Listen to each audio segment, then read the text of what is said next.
Okay. Cool. So why don't you guys state your names, crew, where you from? My name is Elvis Sensei. One part of the group. I don't want measurements. My name is Elmer J. Flood. I own a mansion in the yacht. Nah, it's your man GJK. I was representing the artifacts, yo. Testing, is this on? Chain one.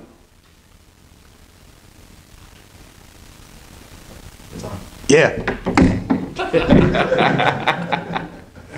Name of the group. Okay. Artifacts, y'all. So why don't you when did you guys get together? And how did you guys get together? Well, being from Jersey, I knew Tame's name just from seeing on the streets. We had like numerous mutual friends, and that was Polo Ice, Jay Burns. I went to school with Jay Burns. I didn't know that he was around Tame at the time. Jay Burns introduced me to Rhino, Boss Mob founder, Rhino CMZ. I was doing demos with Rhino, and I went in his building. I went in the Colonnades, went in his house. I saw Tame's name everywhere in the room. I said, whoa, okay, so this is where he be at. So I didn't know he rhymed too. So once I heard his songs, I was like, damn, okay. Maybe one day, you know, I'll meet him when I come through here, and that day happened. That was probably like 1988, 1989. Nah. What? That was like 87, 86, 87? Wow. Yeah, you're right. I would say my junior year of high school. Because me and Jay Burn went, and we was in class like far as like 2, cycles or whatever. But then, I met Tame, and we did one song. You left out a part. I was hearing his songs, right, and he was hearing my songs. And ironically, I was like, yo, who the fuck is that? And they was like, oh, Jay Burns was like, yo, that's my man, L, that's L, da, da, da, da, da. So I said, all right, when I meet him, I want to rock with him.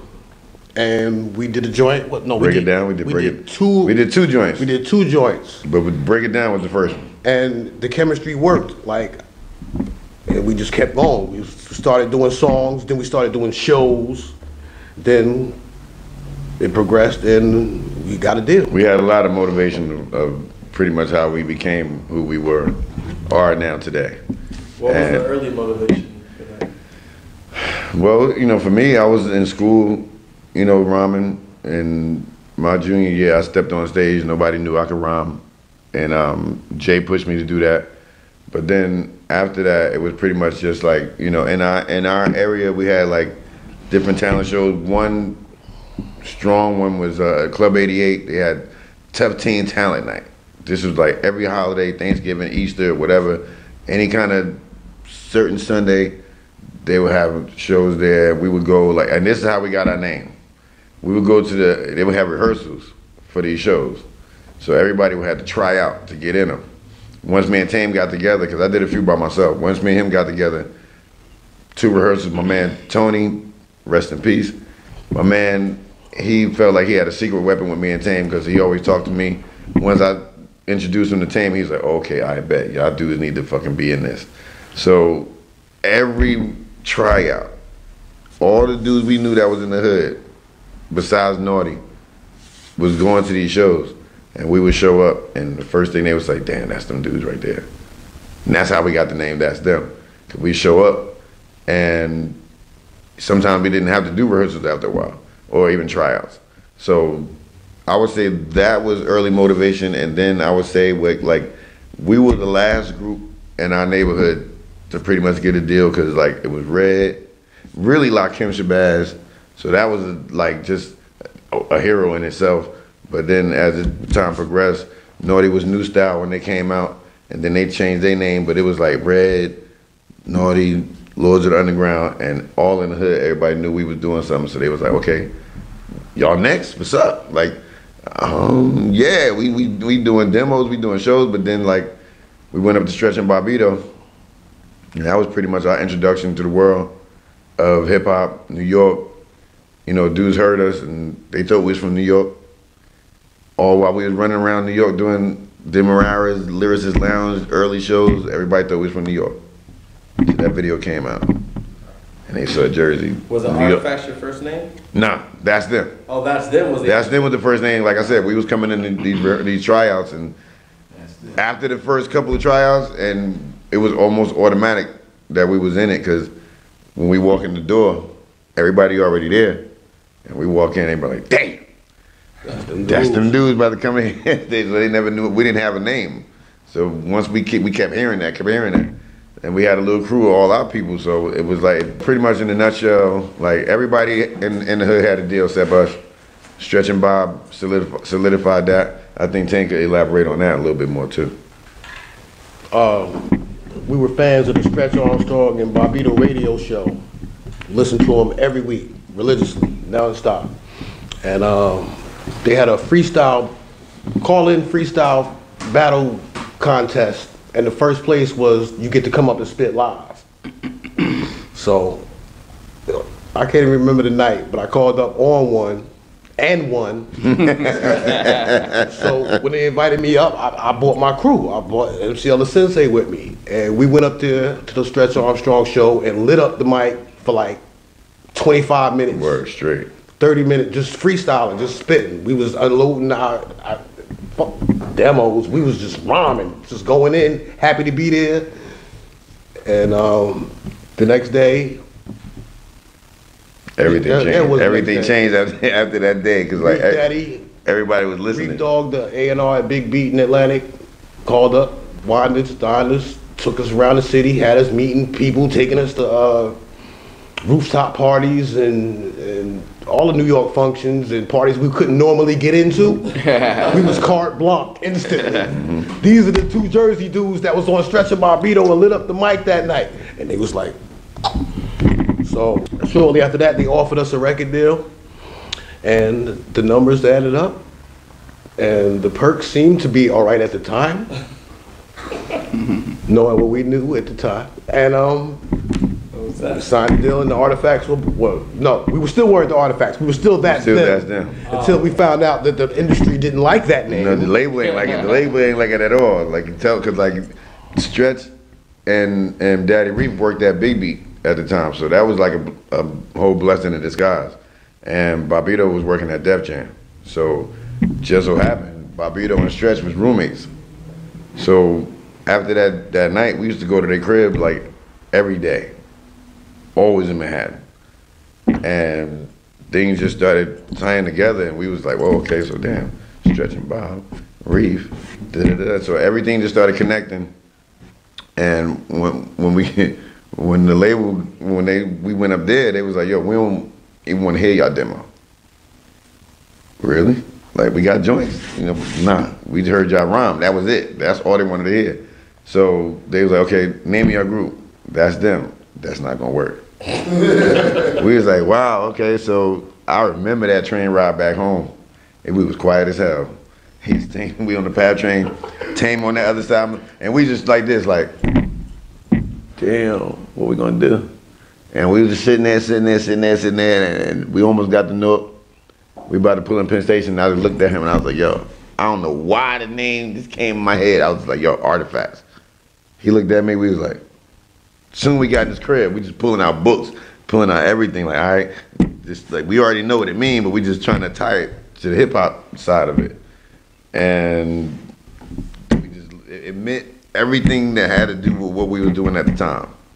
Two black dudes from East Orange, Newark, New Jersey, and it just pretty much just took a roll upon itself, and we went back, and we was like, yeah, Artifacts. They was like, all right, but we have to go through this system, and we have to go through a fucking computer and see if it was anybody else named Artifacts. We was like, damn. So we seeing. So fuck. Right.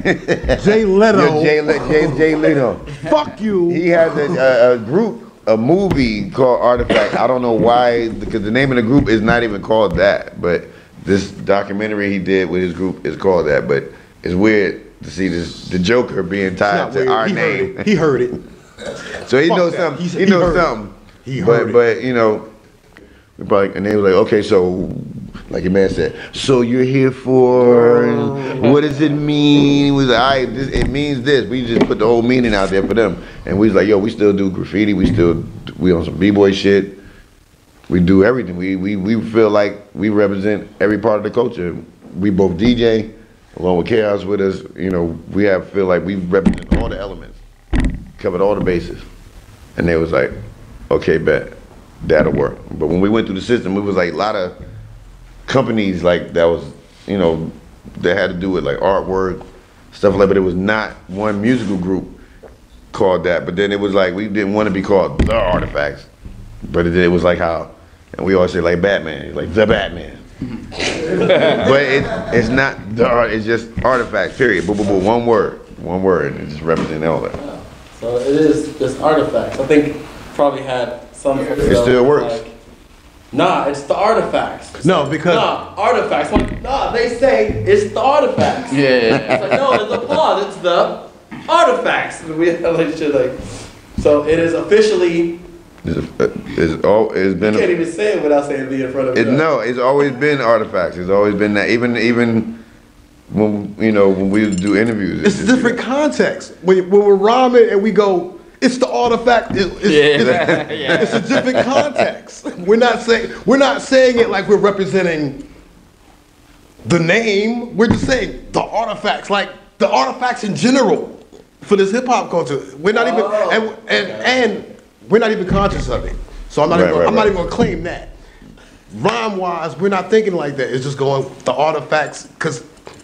The Artifacts. It's just the way of speech. That's how it's up. Yeah, that's how we bounce. We know it. Everybody, most of us here, we know it. We're all graffiti artists. Right. You know, boy, respect Chris that. has a son here, so most of us are over 30, right? I'm glad you're here. It's safe to say. So. Dope.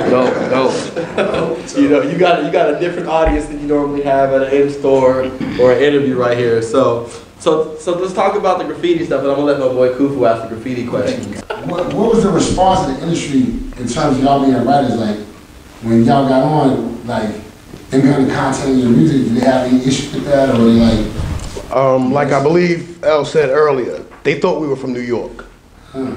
They was like, there's no way that hip hop has come this far at that point of the game and have graffiti represented from New Jersey.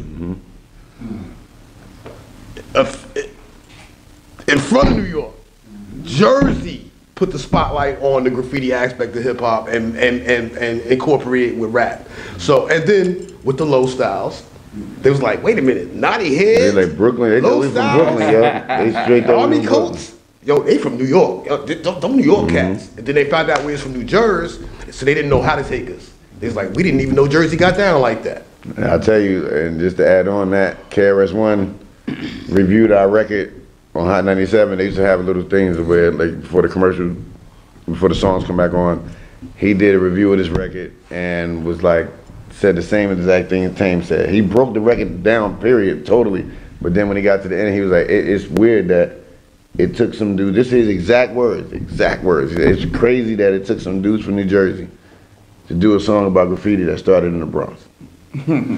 And we took that wholeheartedly, because then the next thing you know, MCs Act Like They Don't Know comes, Alpha Fame comes.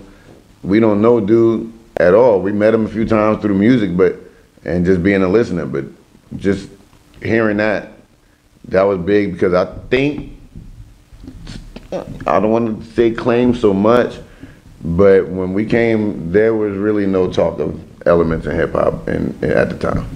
Nobody really cared about grab, b-boying, just the subject of it. It was all just It bragging. was just, everybody was just rhyming at the time. It wasn't nothing wrong. It was nothing wrong, but it was just like we was like, okay, like that first album was pretty much everything that we ever wanted to say when we was in any basement, Rhino crib, my man Pig's house, anybody that we encountered before we got that record deal. All of those songs, even when we got with T-Ray, started to turn into like the soundtrack of our life. Once we got the contract, it was put out to the world. So, shout out to Antics too.